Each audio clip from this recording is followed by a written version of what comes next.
This is John Beasley, and you're listening to Your Morning Coffee, the podcast, with Jay Gilbert and Michael Etchart. Weekly music news for the new music biz. From Billboard, the 10 biggest music business stories and trends of 2022.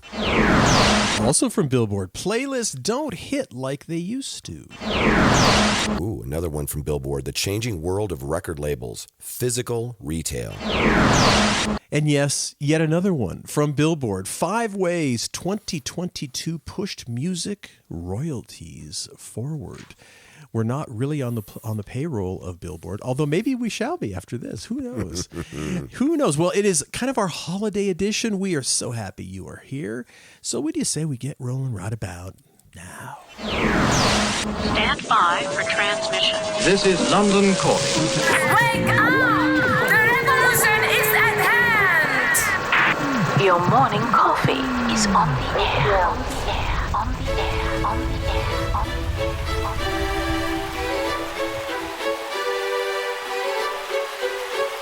Standing by.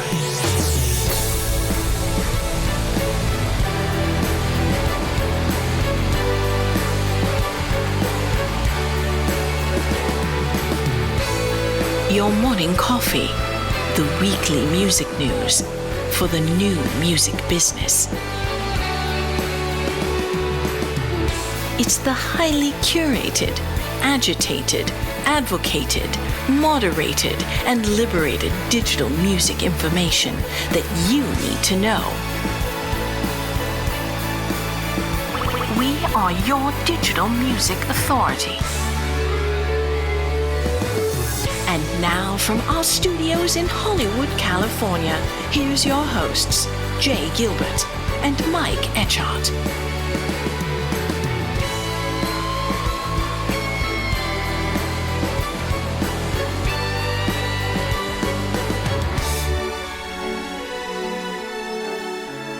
Jay Gilbert, so good to see you, brother, on Good to see you.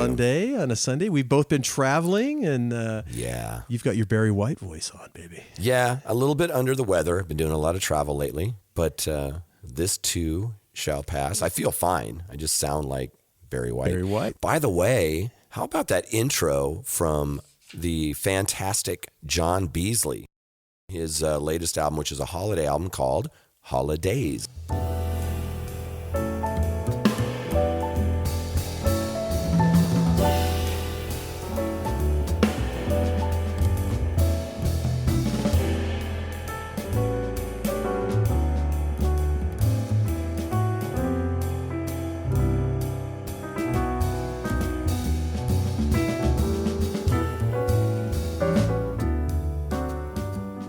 That is a swinging tune, man. He is such a great piano player, and just some hip changes in there and hip substitutions of chords and beautiful, beautiful playing. Fantastic. You know, I grew up on, and I know you did too, on Vince Guaraldi, doing that Peanuts Christmas. So to me, I didn't know what jazz was when I was, 6 years old listening to that. I just thought it was great music. And so now when I hear this album, it reminds me of that. It brings me right back to that Vince Guaraldi, that cool, just cool is like the best way to say it. And John Beasley is a Grammy Award winner and a 9-time nominee. He's an Emmy winner, Latin Grammy nominee.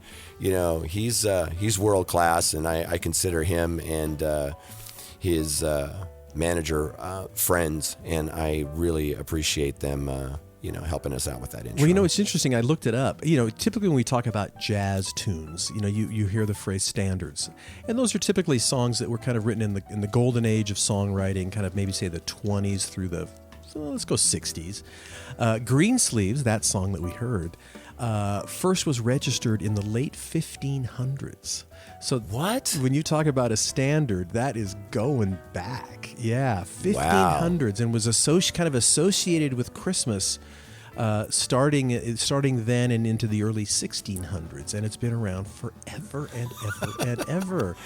And wow, so I knew it was an old song, and I looked it up to see how old it was, and I was stunned to read that. That's crazy. Yeah, it reminds me of that old joke. I like his early stuff before he went electric and sold out. Well, this is the early stuff.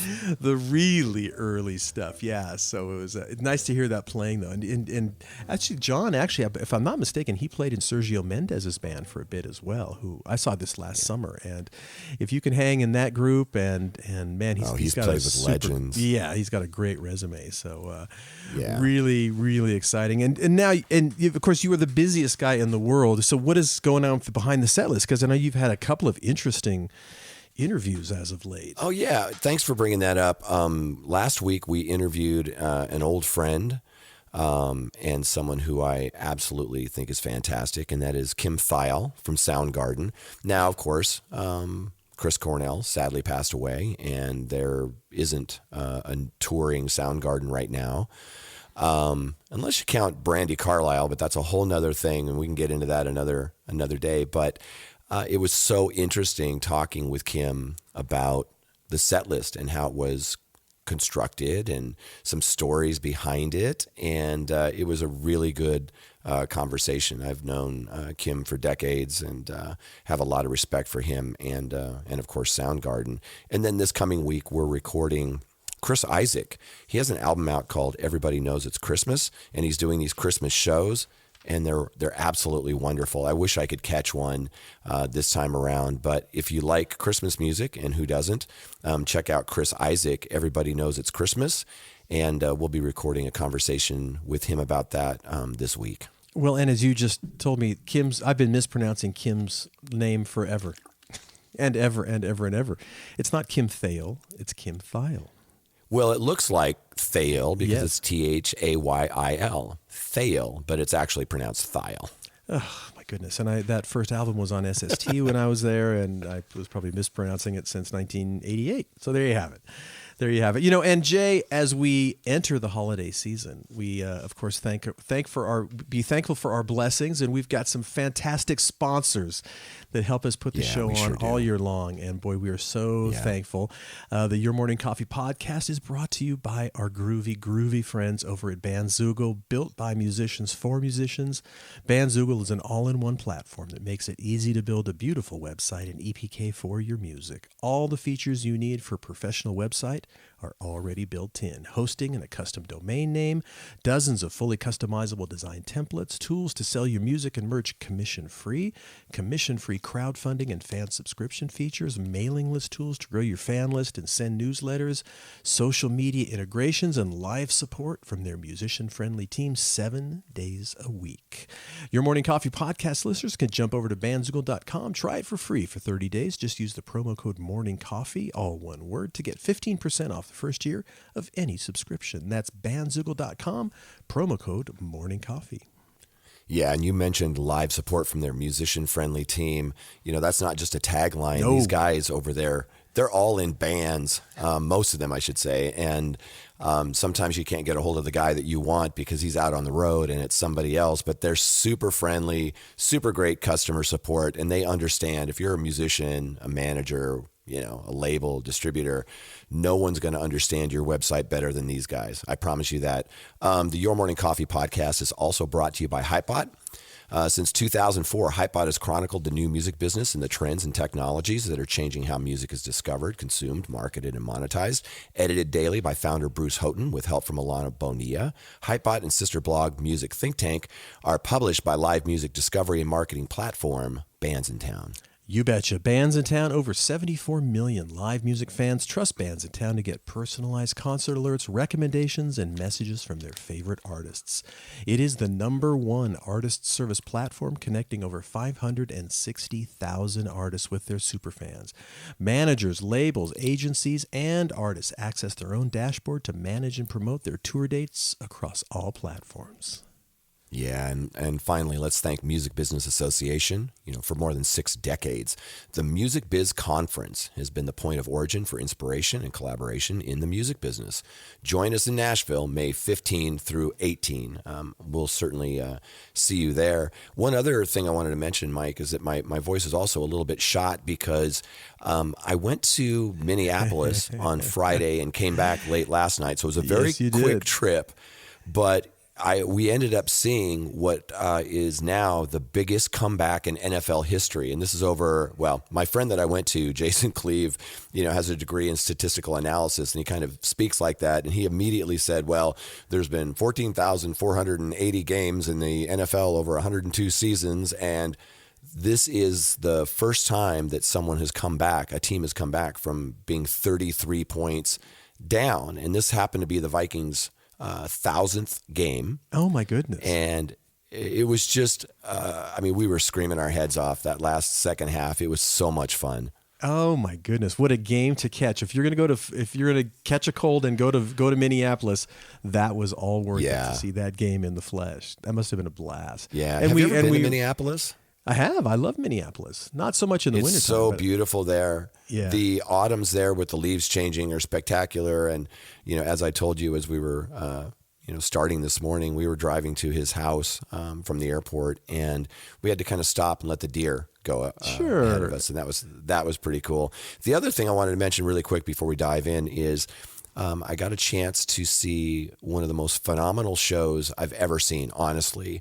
This last week at the Hotel Cafe, I saw Ben Barnes. Mm-hmm. Now, a lot of people know Ben Barnes as the actor, Narnia, Shadow and Bone, but he's cut from the same cloth as Harry Connick, or Michael Bublé. It's almost that pop jazz, but also with a lot of soul in it. Mm-hmm. In fact, he did a bunch of covers mixed in with his songs, just classic soul stuff. And he had Hunter Elizabeth up there. He had some musicians from Scary Pockets. I don't know if you've ever heard of Scary Pockets. Yes, absolutely. Yes. Yeah. Great for those who haven't heard Scary Pockets, go on to your DSP of choice or check out YouTube and just Google Scary Pockets. It's an LA collective of just world-class musicians, singers, songwriters. And Ben's put out some things. Hunter Elizabeth has put out some things there. The drummer from this band was from Scary Pockets, and he was ridiculous. Everybody in that band. Oh, it's crazy. And I knew it was going to be good, but it was Ben Barnes' first live performance ever. And people, of course, he's used to being in the limelight. He's a star, on television, so he knows how to command an audience. But not every actor is a good musician. No. For every Barbra Streisand, there's like 1,000 people who couldn't make that work, and Ben certainly did that. So I just wanted to tell you that show was absolutely phenomenal. Oh, that's so fun. Isn't it fun to just catch those? But the Scary Pockets are unbelievable, and YouTube is the best place to go and check out. And just when you think, and it's such an interesting collection of people, you'll see one group, and I think the keyboard player is kind of the main guy. I can't remember, but I think so. But you'll see like them do a song, and it's like, how can that get any better? Then you'll see another clip of a completely different band, except maybe one person's the same. Again, you're like, oh my God, these people are just monster players. Yeah. Really. And you'll fall into that rabbit hole. Oh. Right? You'll start watching a couple of them, and just the talent there. Anyway, Scary Pockets. So before we dive into our stories, and we have some great stories today, I just wanted to touch base on TikTok, only because it's heating up. There was a story in Rolling Stone, and the headline was "Lawmakers Introduce a Bill to Ban TikTok in America." That's pretty heavy. And I just wanted to touch on that and then kind of counter that by this other story in Billboard about how TikTok is launching careers. And there's some executives saying how that's happening. But first, let's talk about that Rolling Stone piece. Senator Mark Rubio, from Florida, and Representatives Mike Gallagher from Wisconsin and others have introduced legislation aimed at banning social media company TikTok from the United States. Wow. Yeah. And this of course is not the first go around with this. This happened under the Trump administration and didn't really. There was a lot of hoo-ha about it, but then it kind of went away, but here we are coming back to it. They're talking about, it's kind of a mouthful, Rubio's proposed legislation introduced in the Senate titled and this is in quotation marks now. Here we go. Averting the national threat of internet surveillance, oppressive censorship and influence, and algorithmic learning by the Chinese Communist Party Act. Or that just rolls right off the tongue, yes, it doesn't does. Yes, it does. Or Anti-Social CCP Act would prohibit all transactions from any social media company located in or under the influence of China, Russia, Iran, North Korea, Cuba, and Venezuela.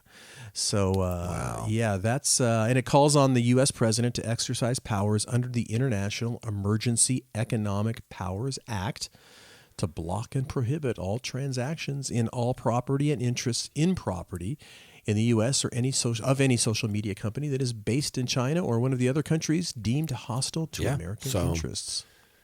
Yeah, we'll follow this closely. Not sure. I mean, the last time I think it was overturned. Well, not overturned. It just wasn't signed into law. And the last thing I'll say on this really quickly is that last week, Texas Governor Greg Abbott banned employees of the state's government from using TikTok on their work phones. Yeah. He said that TikTok harvests vast amounts of data from its users, including when, where, and how they conduct internet activity.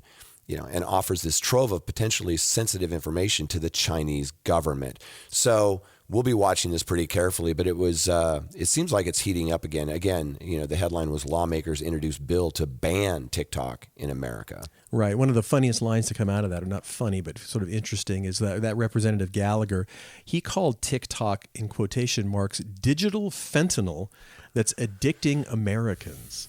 That's not hyperbole. Not at all. No, sir. It is not. Okay. It is not. Just so you know. That's right. But let's counter that, on the other side with a piece by Kristen Robinson from Billboard. And the headline is, TikTok is launching careers for tomorrow's music executives. Yes, the pandemic spurred many young business hopefuls to join TikTok. Now they're some of the industry's most sought after talents.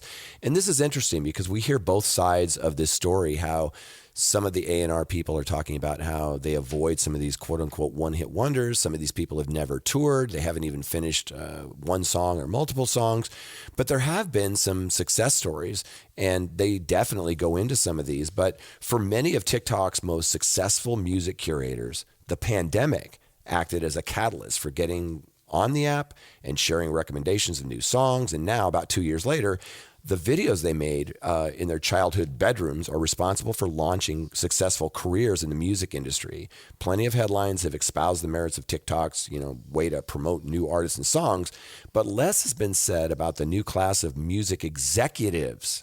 There's the key. The music executives beginning to break on the app too, circumventing the notoriously exclusive path into industry usually required. I thought that was really interesting. Very interesting, yeah. And again, these are not people that are doing dances or anything like that. It's a lot of music curation. And as you said, this was really, when a lot of people moved home during the pandemic or back to parents' homes or just had a lot of time on their hands. And it's not surprising, I suppose, when certainly the rise of TikTok got massive during the pandemic, but also you can certainly easily see how a lot of people really not necessarily doing it with any high ambition, but just to kill time, and then suddenly you find yourselves with lots of followers, a couple 100,000 followers, and next thing you know, you are looking pretty good, and you are in business, and you've got a soapbox to stand on and talk about what you're into.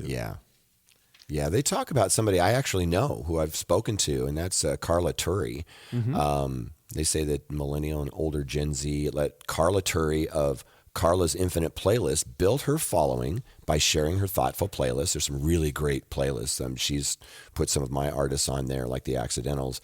Indie rock, folk, and acoustic songs to an audience of mostly women and LGBTQ viewers. So Ari Elkins went from everyman by suggesting tracks to fit relatable situations rather than genres like driving in the car with the windows down. So it's interesting, they're kind of bypassing this usual path to getting jobs in the industry and becoming tastemakers. Absolutely. William Gruger, I guess, pronunciation of his name. He's the global music programs over there at TikTok. Said these kinds of music curators are already this generation's new media personalities, pointing out the similarities in cultural taste making between these creators on TikTok and VJs at the height of MTV's reign. I like that. Yeah. That's a good comparison, I think. So a couple of interesting things on TikTok. We don't have to go too deep into it. We have so much to cover today, but I thought that was super interesting, that these lawmakers are introducing this bill to ban TikTok. And then, these people are saying that TikTok is actually launching not only the careers of musicians, but tomorrow's music executives. I thought that was super interesting. And speaking of music executives or former music executives, the guy that I get to hang out with every day, whether he's impersonating Barry White or not, is none other than my brother Jay Gilbert. He's a music industry consultant. He's the curator of the weekly Your Morning Coffee newsletter and a former executive with Universal Music, Sony Music, Warner Music Groups, and Fox Home Entertainment, and a happy camper having seen that Vikings game this weekend. Yeah, that was a good day, And this gentleman across from me that you can't see, but I can, one of my favorite people on the planet is it's Mike Etchart, longtime host of Sound and Vision Radio, formerly of SST Records, Warner Music, Capital EMI, and Universal Music Groups. Yes, indeedio. And it's Boy, we fun. have so many things to cover today. We do. We do indeed. These year-end things, I don't know if you noticed in your morning coffee, but I've begun compiling all of these best of lists because there's so many of them. And there's always things to discover. And a lot of these best of, it might be the best 50 hip-hop songs or the best tracks that came out. And it could be Pitchfork or Wall Street Journal or whoever. A lot of them have playlists that you can check out. And it's a great way to discover new music if you've missed some of it. But it's one of my favorite times of year is compiling those lists, those best of lists, and then kind of digging in there and seeing what people think is, the best of the year. Well, absolutely. And what a year it's been. It's been so many interesting things in the news. And as you said, we're going to get going on that right now. Excuse me. Let's start with, again, all of our stories today are from Billboard, which is interesting. I don't think that's happened before. Never happened before. Never happened before, no. So our first story is the 10 biggest music business stories and trends of 2022. We're talking TikTok, as we already have. Taylor, Web3, so many more things to talk about. But boy, it has been a crazy busy year, without a doubt. Well, let me ask you, Mike, because when I was reading through this, I would come through maybe, 2 or 3 of them, and then I would see something and go, wow, I had totally forgot about that because there was so much that happened in the last year. And then the other thing I was talking to my friend Jason about is we have a warped sense of time now because of the pandemic. Yeah. Some of these things that maybe seem like they just happened maybe a few years ago and vice versa. So I think it's really important for us to look at these stories and kind of get that reminder of what's happened in the last year. And this was written by Dan Rice over at Billboard. And I'll just kick it off, because he talks about some of the different things that, from 2022, looking back on it. And he says, as 2022 comes to a close, the music business can look back on another hectic year. Boy, that's an understatement. A turnover at the top levels of several big companies, which we'll dig into in a second. Record-breaking successes in several sectors of the industry. Some major headlines coming from some unexpected places, all of which captured the attention of the music business over the past 12 months. So here are 10 big stories and trends that help define 2022. Yes, indeed. How about that executive turntable, Jay? Boy, there's been a lot of changes at the top. The biggest story, of course, is the change over there at the Warner Music Group. Stephen Cooper is exiting after a heck of a good, successful 11-year run that saw the major double its revenue and boost its market share while taking the company public once again. He will be replaced by YouTube's Robert, I'm hopefully pronouncing this correct, Kinsel? Do you know one way or the other? Robert, if I mispronounce it, I am so sorry. A move that is widely seen as a nod toward the tech-based present and future of the music biz, particularly at WMG.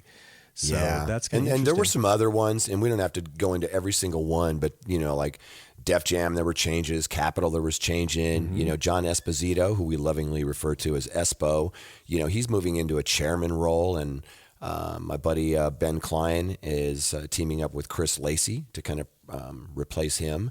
The next one, which we've talked about quite a bit because it's evolving and changing, and that's the Ticketmaster Taylor Swift meltdown, right? Yes.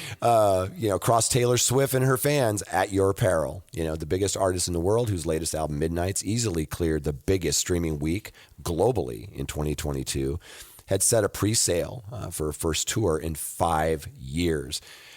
Wow. And, we know what happened. They misjudged the level of demand. There were services outages. There were frustrated ticketless fans. It was a show, so to speak. And as Glenn Peoples over at Billboard wrote, Ticketmaster is one of the few nonpartisan issues in America in 2022. So that was such a big deal. Yeah, and of course, you can't talk about 2022 without talking about all of the top-level touring success. Boy, it was an incredible year. I myself went to so many different concerts, far more concerts than I've seen I can't remember, as a matter of fact. So, of course, you can't talk about touring without talking about Bad Bunny, the world's hottest tour. It became the first ever to average a $10 million gross per show.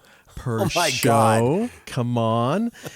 And that's good, isn't it, right, Jay? That's good money? Yeah. That's ridiculous is what that is. And then you've got Elton John's Farewell Yellow Brick Road tour, which is closing in on the record for the highest grossing tour of all time. Unbelievable stuff that happened on touring. And still going. There's still a lot of great acts out there. So hopefully more to come. That was a big one. Sync licenses, as he put it here in the article, Sync's on fire, talking about how big some of these sync licenses are. And for those who don't know, that's really when you get your music placed in film, TV, games, commercials, products, whatever that is.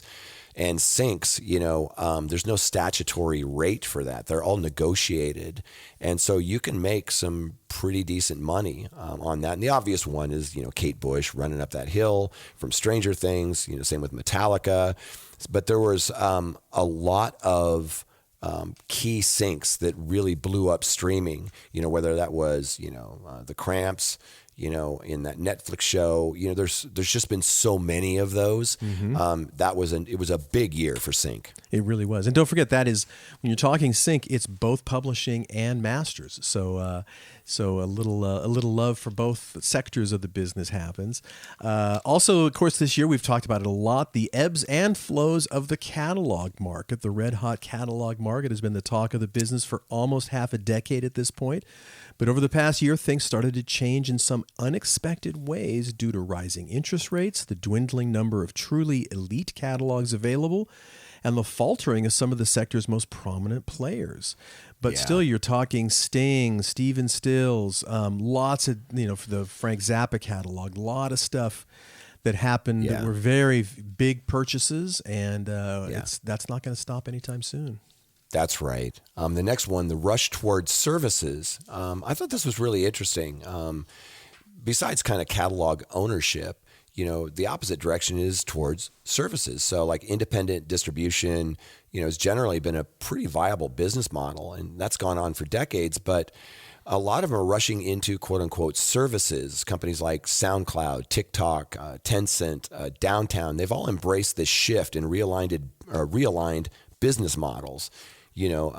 Joining these new entrants into the space, that we've been reporting on, like United Masters and STEM and Utopia, so keep your eye on services. We're watching the roles and responsibilities of labels and distribution are evolving quickly right now. And I'm watching really innovative distributors, like Symphonic and Ingrooves, The Orchard, they're doing some really innovative things in the space and really blurring those lines. Yeah, for sure. The next one they talked about here is the onset of crypto winter. It said early in the year, Web3 projects exploded in what seemed like every sector of the music business, including all three major labels, along with companies like Spotify and Coachella, Ticketmaster, et cetera, et cetera, et cetera. But boy, oh boy, the seas proved to be much choppier than many had expected in a series of sell-offs and financial failures, as well as recession and inflation fears brought in what many call the crypto winter, with sales and enthusiasm beginning to ebb as the year went on. By the time the second biggest crypto exchange, FTX, spectacularly failed in November, there have been a 70 to 80% cool-off in the market, to the point where the once ubiquitous format seemed to be ready for another hibernation while the industry tries to figure out how to best take advantage of the newish technology. Yeah, that's I would recommend that people listen to the New York Times podcast called The Daily. I listen to it pretty much every weekday, and they did a really great piece, not only on FTX to kind of explain how that all went down, but also that a lot of these things are siloed in a way that if one goes down, it doesn't affect the rest. And then the other part of this, besides just cryptocurrency, which some people think is a lot of smoke and mirrors, I think the underlying technology is, even with that, and the blockchain is something that's going to be around for a long time. But whenever you get a way where people can get rich quick, they will try to do that. And that brings me to NFTs. I think on the digital collectible side, a lot of those have dwindled in value, and there's a lot less of them coming out. But I see people getting really creative with them, whether they're attaching them to an experience or to physical goods. There's a lot of interesting things going on in the space. There's a company in Seattle called Microgroove that's attaching physical to digital. So I wouldn't write off cryptocurrency, and I wouldn't write off, NFTs or Web3 or DAOs or virtual spaces or any of that stuff. But I think it's in its infancy, and there's some growing pains that go along with that. Yes. It's but boy, it was to say it was an ebb and flow was an understatement. Boy, it really ebbed a lot here in the second half of the year. Another story talking about BTS break rattles the biz and hype stock. As you know, of course, BTS, huge band out of Korea, been one of the biggest and most formidable acts of any genre in the past several years. Basically, they just decided to kind of take some time off for solo projects, and what a blow that was to the group's management company, label, and their agency. Some of them have to go into the military. I think the mandatory military service. I think at least one of them for sure. Yeah. What a change of kind of momentum, I should say, I guess, for BTS. But that's such an amazing story when you talk about their fan base and how they're able to kind of collectively get that fan base to move and do stuff on their behalf. I don't think that's going to be something that's going to go away anytime soon. Yeah, I agree. And the last one we can cover is, despite complications, the business is thriving. Yeah. The touring business is recovered. The U.S. recorded music business saw, on-demand audio streams surpass 1 trillion for the first time ever. And that's a 611% increase from 2015. Wow. That's according to Illuminate, of course. Despite supply chain issues that continue to bedevil labels and manufacturers, vinyl sales passed $1 billion in revenue for the first time since the mid-1980s. What could that have been if we could fulfill all those vinyl orders? Because they're still having capacity issues, turnaround times. And when we talk to experts in the field, they'll tell us that when you have a color variant, which of course everybody wants, you have to break down those machines, and that could be an hour between each run, and it just slows things down. And there's so many people that want to press up vinyl, and only so many places that can do it. So that's pretty amazing that it passed $1 billion even with all of those issues. Yeah. The last one, of course, is it's still a TikTok world, Jay. Love it, hate it, rue its influence, or spend hours scrolling, yet the industry was as obsessed with TikTok in 2022 as it's ever been, and the ByteDance-owned social streaming behemoth has leaned further than ever into its connections to the music biz, for better or worse, depending on whom you ask. And you know what? You're right. And it's going to be a big story all next year as well, and we will stay tuned. Because remember, we were just talking about in the last couple of weeks that all of those deals are coming up with the majors. That's right. From TikTok. And they're renegotiating those deals. And that's going to be really interesting to see where that lands. Because as we were talking about, it's promotion, which is great. but it's also a lot of commerce. So they need to find that balance. The next one is from Billboard, written by our friend Elias Light. The headline, I thought this was really provocative and interesting. Playlists don't hit like they used to. Mm-hmm. The rise of personalization and short-form video platforms means that the streaming service's marquee editorial collections don't drive as much listening. I've been hearing that. I haven't seen any, empirical data, but I certainly hear smart people that I know talking about that. As Elias points out, not long ago, a placement in Spotify's Rap Caviar or Apple Music's Today's Top Hits, or something like that could ignite a single streaming numbers overnight. Today's Top Hits, it's Today's Hits on Apple Music. Today's Top Hits on Spotify has 32 million followers. And that used to be the holy grail, said one manager of several major label recording acts. Quote, or even Pop Rising, 2.7 million. It was like, if a song got on Pop Rising, it's going to get Today's Top Hits and do 5 million streams a week. But in 2022, this same manager continues, it doesn't feel like that's the case. This realization is growing around the music industry. The Spotify and Apple editorial playlists don't have as much punch as they did, agrees Kieran Donahue, who's the founder of Humble Angel Records and a former VP of Global Playlist Strategy over at Warner Music. The major streaming platforms are reacting to culture now rather than driving it, which is really interesting, says Tatiana Cristiano, who's an analyst over at Media. I'm sorry, Cirisano. Over at Media Research. So that's really interesting and not surprising, I suppose. It's like, there's only so much oxygen in the room, and right. when you've got TikTok, that's going to take up a lot of the wind. Yeah, absolutely. And in a statement to Billboard, Selena Ong, global head of editorial at Spotify, she countered that and said that the platform's top 5 editorial playlists are followed by more than 80 million listeners. They're wildly popular, she said. The overall audience for playlists is larger now than ever. These listeners have increasingly diverse tastes. Spotify is meeting that consumer demand, and as a result, more artists are being discovered. A rep from Apple Music declined to comment for the story. The next paragraph is kind of funny, but managers sound nearly misty-eyed when they reminisce about the streams that some editorial playlists once generated. There used to be a world where an unknown artist would get the cover of the Fresh Finds playlist on Spotify, and they would get between 60,000 and 100,000 streams a week, says one manager who works primarily with developing acts. Now you're looking at more like 15 to 20,000 streams a week. Wow, from 60 to 100,000 to 15 to 20,000. That's less, right? Yeah, that is less. Very much less. Does today's top hits move the needle as much as now as it did 4 years ago? One senior label executive asks. No. The difference is equally stark, he adds, if you're not near the top of the playlist. So that's pretty. And I hear that a lot. Substantial. If you're not in that top 12 to top 18, it's a different experience. When you first turn on a playlist, you're more engaged than you will be. You're working out, you're driving to work, you're cooking dinner, whatever it is you're doing, you're so engaged in those first dozen or so songs. I've even read that the first song is like the most skipped song in a playlist, because someone will turn on a playlist and they'll go, no. And they'll go to the next one, no, maybe not. And then they'll go to the next, oh, okay, all right. And then they'll let it go. Label executives say that the change in firepower is marquee editorial playlists. And that's caused, partly by increased emphasis on personalization.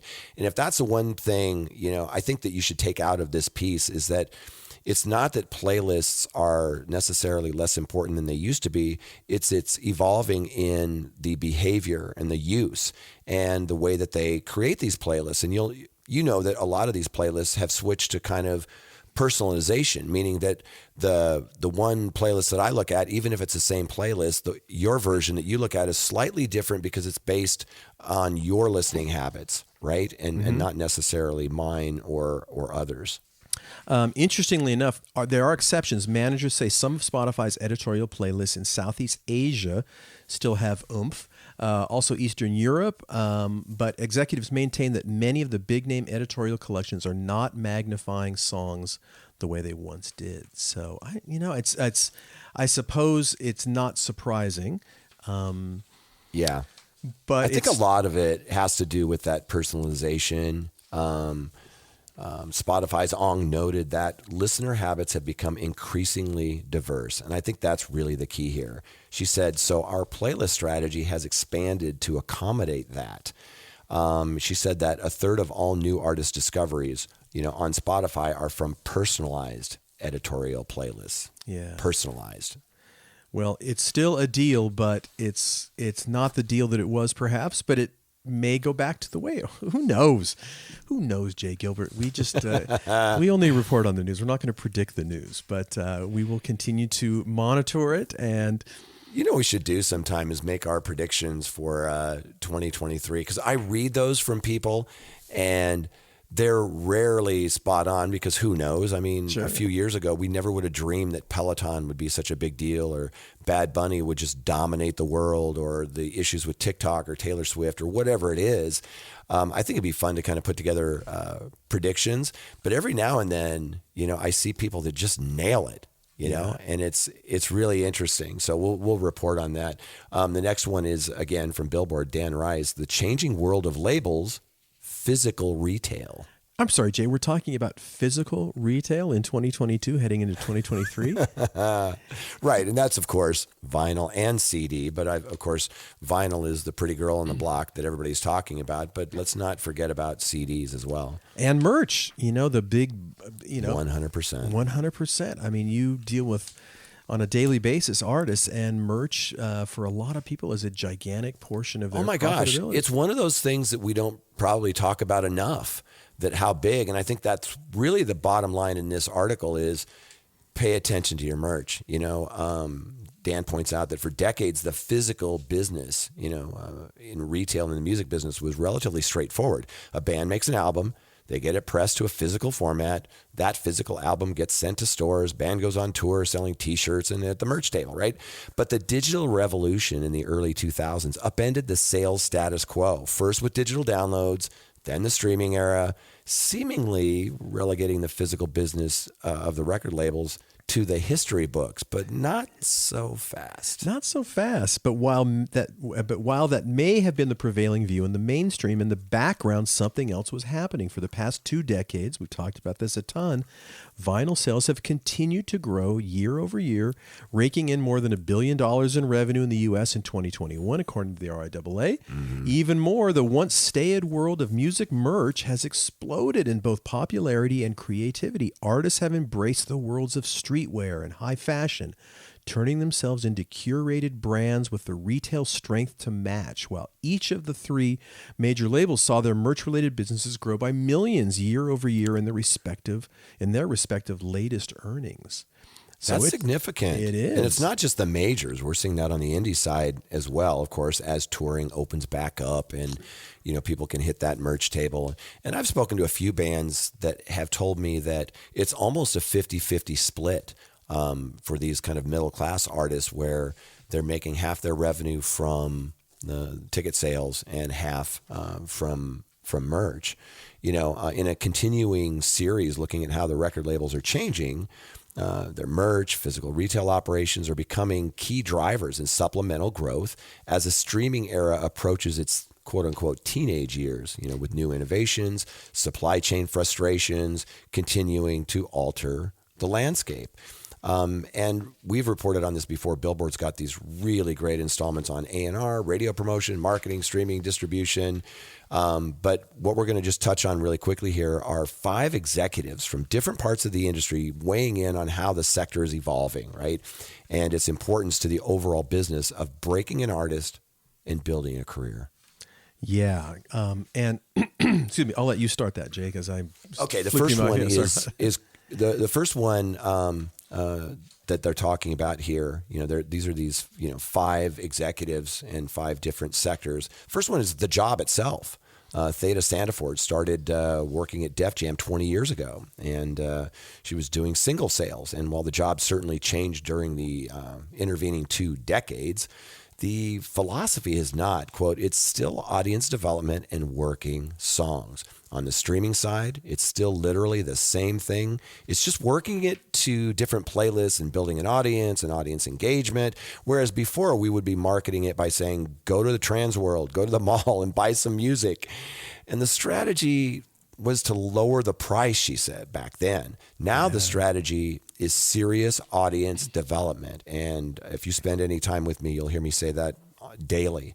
Knowing who the customer is, finding your tribe, right? The record business really transformed from the record store owning the relationship to the customer, having that personal relationship with the customer, the artist having that relationship. And I mean, it's really now about access, right? And not so much ownership. And the last thing I'll say on the job is that doesn't mean that the fundamentals are all that different. And to a large extent, the job has remained the same despite the transition to digital.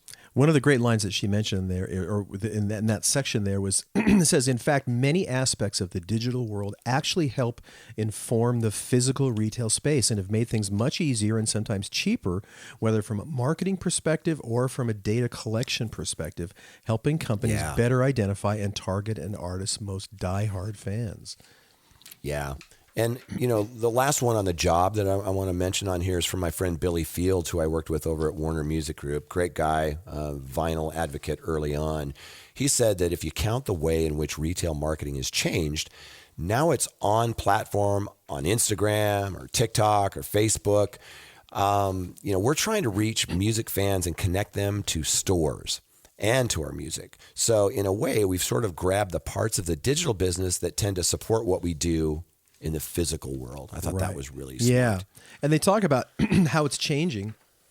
And there was somebody mentioned it's always been pretty easy to make a t-shirt and a hoodie, to be honest with you. Now things are more complex. Artists also want to make Letterman's jackets and fake fur jackets and all types of headwear and accessories and button-down shirts and custom prints and use all these new materials. So there is a lot more work to be doing, and there are more challenges, so, and of course, like everything in fashion, it has such a short lifespan. You've got to continually be looking at the next thing you're going to be doing, the next thing and the next thing. And it is pretty stunning how the world of merch has just blossomed into such a broad category, and so important to have new cool things. And then more new cool things, and then more. Yeah, new and cool things. I would include experiences under merch, things like paid meet and greets, and there's some artists we've talked about who like the Licorice Quartet, who they will record on your song for you, or they'll record a song for you, or whatever that is.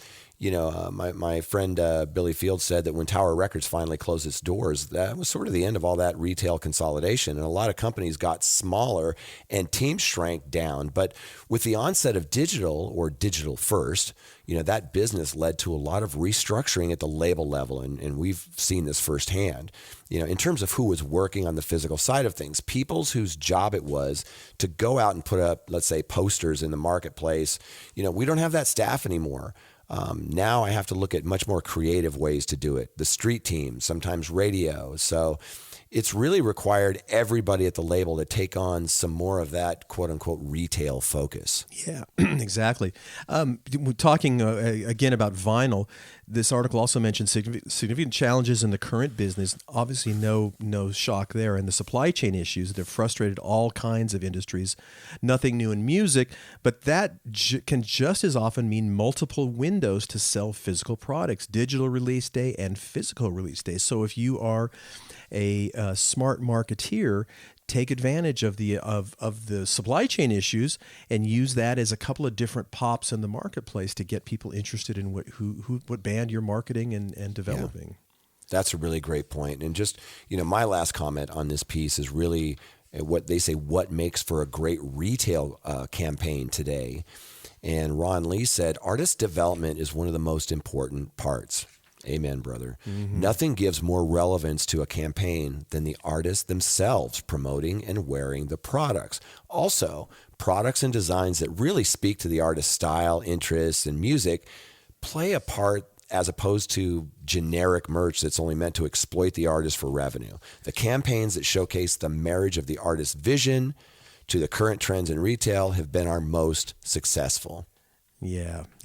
Well, great article. Really worth going and checking out. And again, the changing, we talk about this a lot. Boy, how how much it's changed since we started in the industry, and how hard it is, because there's so many different avenues to explore when you're talking about developing and marketing an artist. And, just the depth of opportunities in merch alone or vinyl alone or all of these things, it's head spinning. It really is. Yeah, absolutely. And the last one today is from our good friend Glenn Peoples over at Billboard. And I know we talk about this a lot, but it bears repeating that he has this email that goes out every Friday called The Ledger. It's one of my very favorites. Mm-hmm. And you can get an abbreviated version on that on Billboard. But if you subscribe to Billboard Pro, then you get the full email. And there's several other ones that you get from Billboard, but this one's my absolute favorite. So this is from The Ledger, his weekly email. This is from last Friday. And the headline is 5 Ways 2022 Pushed Music Royalties Forward. Yep, from rising subscription prices to potential terrestrial radio payouts for artists and labels, the future is looking a little brighter for rights holders. Not blindingly bright, but a little brighter, right, Jay? Not blindingly. That's funny. If the 2010s were the decade of established streaming, Glenn points out that the de facto way that most people enjoy music, the 2020s will be the decade the platform's royalty rates took a leap forward, and that is such great news, and we follow this very closely, as you probably know. For much of streaming services' existence, the industry has tried to gently balance the need to foster growth with the need to generate something close to subsistence-level income for creators and rights holders. If rights holders squeeze too tight, they could strangle the life out of the companies they depend on to carry them in a post-CD, post-download world. Too loose of a grasp on streaming platforms would mean the spoils of technology disruption would remain with the tech companies. The process requires patience. Patience. I hate patience, Jay. Come on. I don't have time for it. I don't have time for patience, exactly. As Glenn says, this year there were numerous developments that point to better royalty rates in 2023 and beyond. They have different degrees of certainty, however. Higher subscription prices are sure to move the needle and result in higher payouts to artists and labels. Whether artists and labels will finally get paid for terrestrial radio play in 2023 is less certain. Less certain. Although Glenn says the mood in Washington, D.C. seems favorable, and with the authors of Choke Point Capitalism, Cory Doctorow. Haven't read that yet, but I have it. Yep, you have it. And Rebecca Giblin, currently making the media rounds, and the Federal Trade Commission cracking down on companies that take advantage of gig workers. The plight of creators in today's digital economy is getting mainstream attention. And as he says, my colleague Rob Levine brought attention to tech companies' value destruction in his book, Free Ride, a decade ago. Yeah. So it feels like, we're heading in the right direction. Whether we're going to get there altogether is not quite sure. I'm optimistic. Look how much progress we've made. We're talking now about how performers in the U.S. don't get paid for radio airplay, which is absolutely absurd. But the other thing that Glenn has kind of schooled me on is music subscription price increases, right? Yeah. Artists have wanted a raise from streaming services for years. Part of the problem is how royalties are calculated.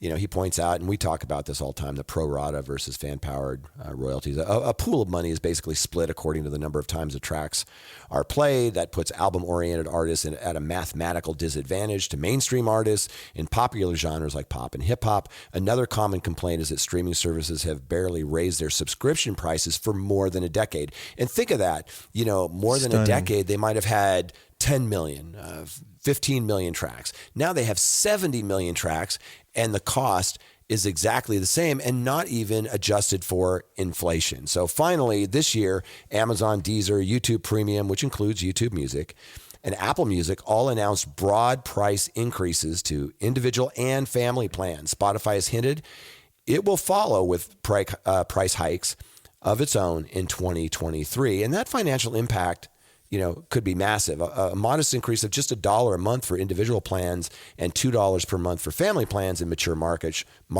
it's easy for you to say, less in developing markets with lower prices, that would easily generate hundreds of millions of incremental subscription dollars. Yeah. So super, super important. And we talked a lot about this. The television and video services they're not shy about raising rates at all, in the least. And it looks like finally we're seeing some movement on this on the music services. Yeah, it feels like it. Yeah, exactly. And of course, you can't talk about this coming year without talking about a TikTok potential subscription service. And of course, it doesn't pay much in royalties, but it plays an outsized role in cultural trends. 1 billion active users, and especially popular with Gen Z consumers. And we've talked about it for sure that they actually already have their Resso service in Indonesia, Brazil, and India. But they're talking about moving that outwards, and we're going to see where that's going. But for sure it's going to I mean, it's not for sure, but boy, it sure looks like it's for sure. Yeah.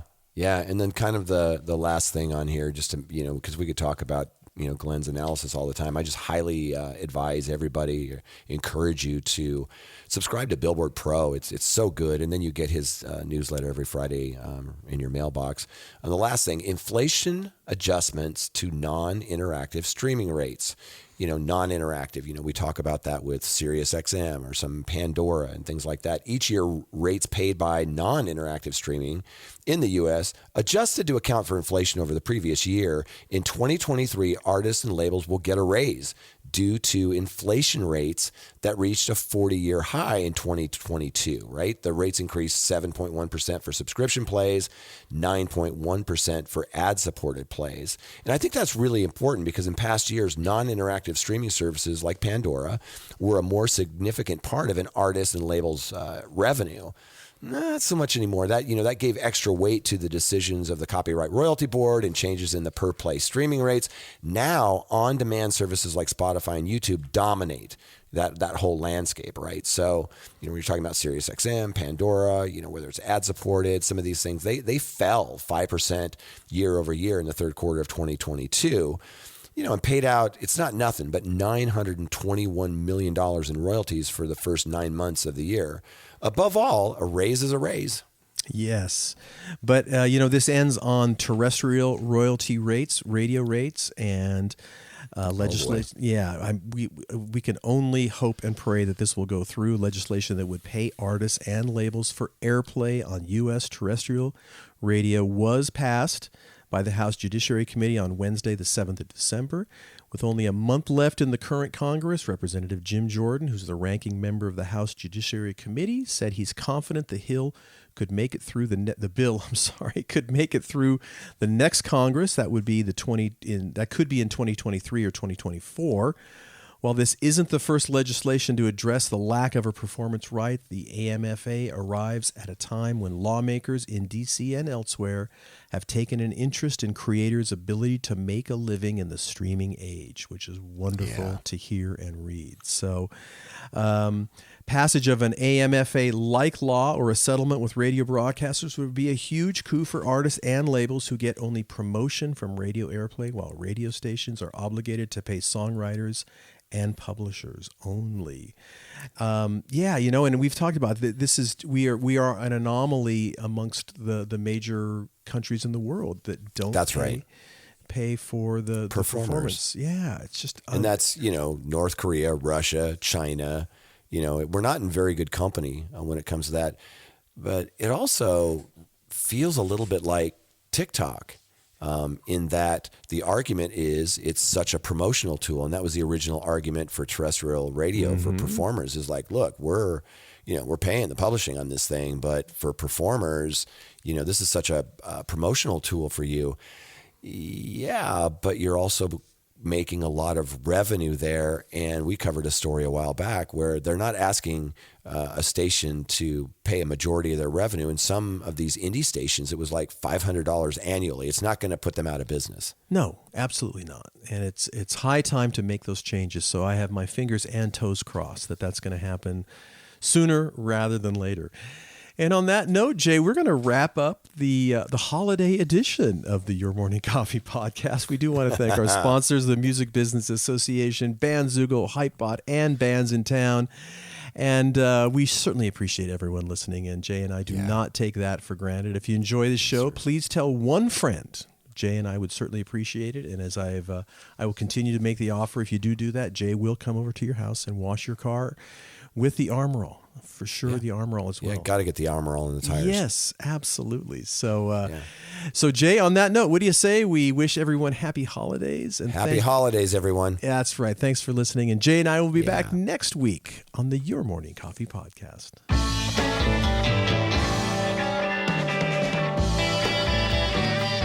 You've been listening to Your Morning Coffee, the weekly music news program for the new music business.